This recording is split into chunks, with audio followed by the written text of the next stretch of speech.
నియోజకవర్గం కాపు కులానికి అడ్డాలాంటిది. ఉమ్, దాదాపు 60% అబౌవ్ కాపు కుల ఓట్లు ఆ నియోజకవర్గంలో ఉన్నాయి. గతంలో అక్కడ అందరూ కూడా శాసనసభ్యులుగా కాపులు ఎలక్ట్ అయ్యారు, ఏ పార్టీ నుంచి అయినా కూడా. ఇప్పుడు పవన్ కళ్యాణ్ గారు ప్లస్ వంగా గీత గారు ఇద్దరు కాపు సామాజిక వర్గమే పోటీ చేస్తున్నారు. మధ్యలో పద్మనాభం గారు వచ్చారు, ఆయన సపోర్ట్ చేస్తున్నారు. ఉమ్, పద్మనాభం గారు వంగా గీత గారి మీద 2009లో పోటీ చేసి అదే నియోజకవర్గంలో ఓటమి పాలయ్యారు. వంగా గీత గారు పిఆర్పి తరఫున పోటీ చేసి గెలిచారు పద్మనాభం గారి మీద. అటువంటి అక్కడ ఓటమి చెందిన నాయకులు పద్మనాభం గారు. ఆయన ముద్ర ఇప్పుడు కాపు కులం మీద చెరిగిపోతుంది, ఇప్పుడే చెరిగిపోతుంది, సింక్ అయిపోతుంది.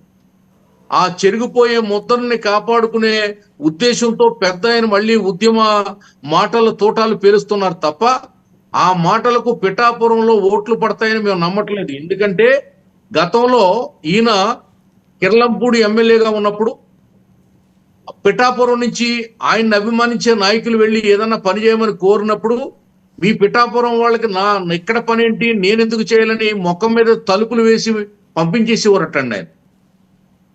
ఆ బాధ పిఠాపురంలో ఆయన పోటీ చేసినప్పుడు ఆయనకి గిఫ్ట్ ఇచ్చారు, బాధను తిరిగి గిఫ్ట్ ఇచ్చారు, ఓటమి గిఫ్ట్ ఇచ్చారు అక్కడ పిఠాపురం ప్రజలు. కాబట్టి పిఠాపురంలో పద్మనాభం గారి మాట చెల్లుద్దని పవన్ కళ్యాణ్ గారిని ఓడిస్తారని నేనైతే ఊహించట్లేదు. ఎందుకంటే ఆయన వెనకాల వర్మ లాంటి బలమైనటువంటి అన్ని కులాల్లో పట్టున్నటువంటి టీడీపీ నేత ఉన్నాడు, తెలుగుదేశం పార్టీ ఉంది.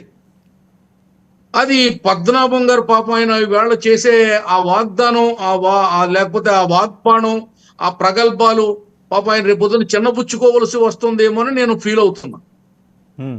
అక్కడ పవన్ కళ్యాణ్ గారి గెలుపుని ఆపు చేసే శక్తి సామర్థ్యాలు వారికి కాదు కదా, ఈ రాష్ట్రంలో ఎవరికి లేవు. పవన్ కళ్యాణ్ గారు చాలా భారీ మెజార్టీతో నెగ్గబోతున్నారు, అసెంబ్లీలోకి అడుగెట్టబోతున్నారు. ఆ విధంగా సీఎం జగన్మోహన్ రెడ్డి గారి కళలకు కూడా ఆయన గండి కొట్టబోతున్నారు. ఎందుకంటే ఆయన 260 కోట్లు ఏదో కేటాయించారంట పిఠాపురానికి. ఏది పవన్ కళ్యాణ్ గారిని గెలవకుండా చేయడం కోసం. మిథున్ రెడ్డి గారిని, ఆ ముద్రగడ పద్మనాభం గారిని, ఇంకా నియోజకవర్గానికి పిఠాపురానికి 260 కోట్లు బడ్జెటా?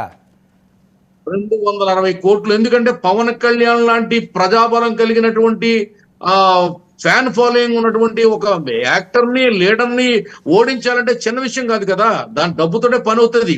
జగన్మోహన్ రెడ్డి గారి గెలుపు ఆశలు ఎలా ఉన్నాయంటే కోట్లతో, వేల కోట్లతో గెలవాలని చూస్తున్నాడు ఆయన. ఓటుకి 5,000, 10,000, 25,000 కూడా ఇచ్చి గెలవాలని చూస్తున్నాడు ఆయన. నియోజకవర్గాల్ని చేశాడు. 50 నియోజకవర్గాలకి ఒక రేటు, 50 నియోజకవర్గాలకు ఒక రేటు, 37 నియోజకవర్గాలకు ఒక రేటు, అలా రేట్లు పెట్టి విడగొట్టి ఆయన అప్పుడు ఎలక్షన్ అంచెలంచెలుగా ఎలక్షన్ ఒక పథక రచన చేశాడు. ఎస్సీ నియోజకవర్గాల్లో ఓటుకింత, టఫ్ నియోజకవర్గాల్లో ఓటుకింత, ఎడ్జున్న నియోజకవర్గాల్లో ఓటుకింత. ఇది వ్యూహం, ఎన్నికల వ్యూహం, డబ్బు వ్యూహంతో వెళ్తా ఉన్నాడు ఆయన. ఈ వ్యూహంలో భాగంగా 260 కోట్లు పిఠాపురానికి కేటాయించి మిథున్ రెడ్డిని, పద్మనాభం గారిని, ఇంకో 4-3 కడప రెడ్డిని కూడా అక్కడ దించి కడప మార్కు రాజకీయం చేయాలని, డబ్బు మార్కు రాజకీయం చేయాలని, పవన్ కళ్యాణ్ గారిని అసెంబ్లీకి రాకుండా చేయాలని కంకణం కట్టుకుని సీఎం జగన్మోహన్ రెడ్డి అక్కడ ఈ విధమైనటువంటి రాజకీయాన్ని నడుపుతా ఉన్నారు.